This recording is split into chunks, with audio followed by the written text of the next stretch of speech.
안녕하세요. 건강하게 체지방 감량하고 싶으신 분들을 위한 채널입니다.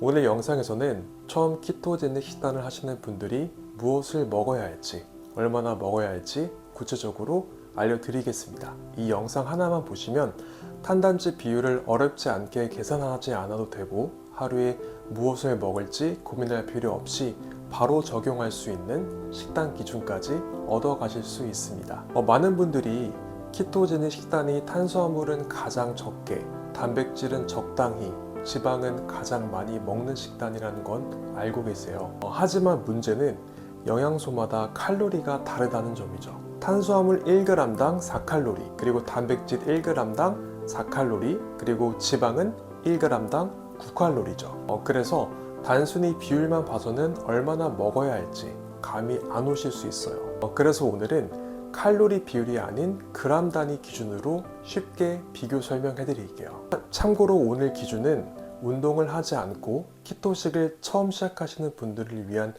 기준으로 말씀드릴게요. 먼저 탄수화물부터 말씀드릴게요. 탄수화물은 하루 20g 이내로 제한하는 것이 기본입니다. 밥, 빵, 면 뿐만 아니라 우리가 건강하다고 생각하는 야채, 특히 당근, 연근 같은 뿌리채소에도 탄수화물이 많이 들어있는데요. 여기서 중요한 건 총탄수화물이 아닌 순탄수화물입니다. 여기서 순탄수화물이라는 것은 우리 몸에서 소화되고 에너지를 만드는 데 쓰이는 탄수화물을 말합니다. 탄수화물에는 소화되지 않고 우리 몸 바깥으로 배출되는 식이섬유라는 것이 있는데요. 그래서 총탄수화물에서 식이섬유의 무게만큼을 뺀 값이 바로 순탄수화물입니다. 대표적으로 당근 100g에는 총 탄수화물 9.6g이 들어있는데요. 여기서 식이섬유는 2.8g 정도입니다. 총 탄수화물 9.6g에서 식이섬유 2.8g을 뺀 6.8g이 바로 순탄수화물입니다. 우리가 밖에서 흔히 볼 수 있는 중간 크기의 당근이 약 70g인데요. 이 당근 한 개에 포함되어 있는 순탄수화물은 약 4.5g입니다. 그래서 이론상으로는 하루 4개까지 먹을 수 있지만 다른 음식에도 탄수화물이 포함되어 있으니 실제로는 더 적게 드셔야 합니다. 그래서 저는 브로콜리나 양배추 같은 십자화 채소를 데쳐 먹는 것을 추천드립니다. 자, 두 번째는 단백질입니다. 단백질의 경우 기본적으로 체중 1kg당 1g의 단백질을 섭취하시는 게 좋습니다. 저는 67kg인데요. 그러니까 약 67g의 단백질을 섭취하면 되겠죠. 만약 근력 운동을 하시는 분이라면 kg당 1.5g까지 늘릴 수 있습니다.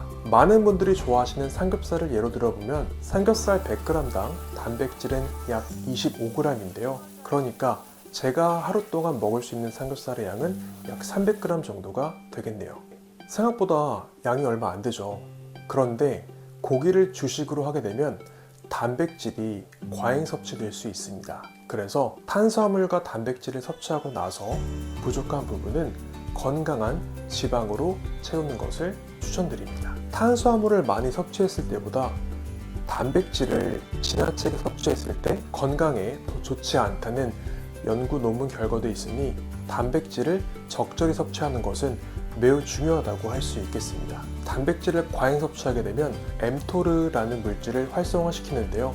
이 엠토르라는 물질은 우리 몸에서 염증을 일으키고 노화를 일으키기 때문에 단백질을 적절히 섭취하는 것은 매우 중요하다고 할 수 있겠습니다. 자, 이제 마지막으로 지방인데요. 지방은 포만감을 주고 혈당을 올리지 않아서 키토식에서 가장 중요한 역할을 합니다. 저는 칼로리 계산 없이 탄수화물과 단백질을 채우고 나서 배고프면 지방을 추가로 먹는 식으로 접근하는데요. 가장 쉽게 지방을 추가하는 방법은 바로 샐러드에 아보카도나 엑스트라 버진 올리브유를 추가하는 것입니다. 견과류를 추가해 먹으면 몸에 좋은 지방을 충분히 보충하실 수 있습니다. 또한 요리할 때 식용유 대신 버터나 MCT 오일을 활용하면 조금 더 건강하게 드실 수 있겠죠.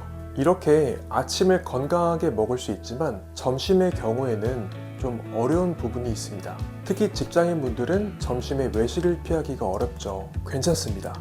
점심에는 가능한 선에서 탄수화물을 최대한 적게 드시고 단백질을 충분히 드세요. 그리고 밖에서 음식을 먹을 때 가장 부족한 게 바로 이 지방인데요. 이때 부족한 지방은 올리브유나 버터를 소분해서 가지고 다니시는 것을 추천드립니다. 국에 있는 음식을 드실 때 버터를 한 조각 넣어 드시면 지방을 보충할 수 있습니다. 그래서 올리브유, 버터 등을 소분해서 도시락이나 국에 살짝 추가해 보세요.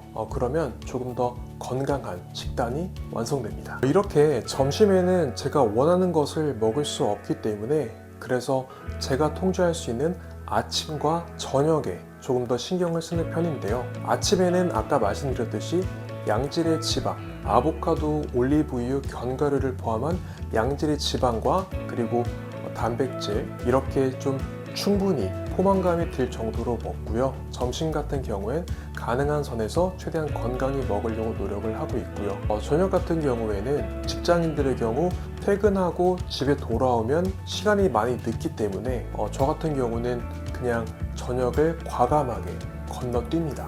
이게 힘들 것 같지만 키토식은 포만감이 커서 실제로는 그렇게 어렵지 않습니다. 이 시간을 잘 버티기 위해서 아침을 조금 더 든든히 먹으려고 노력하는 편입니다. 오늘 영상 어떠셨나요? 처음 키토식을 시작하시는 분들이 그램 기준으로 어떻게 구성하면 되는지 구체적으로 알아보았는데요.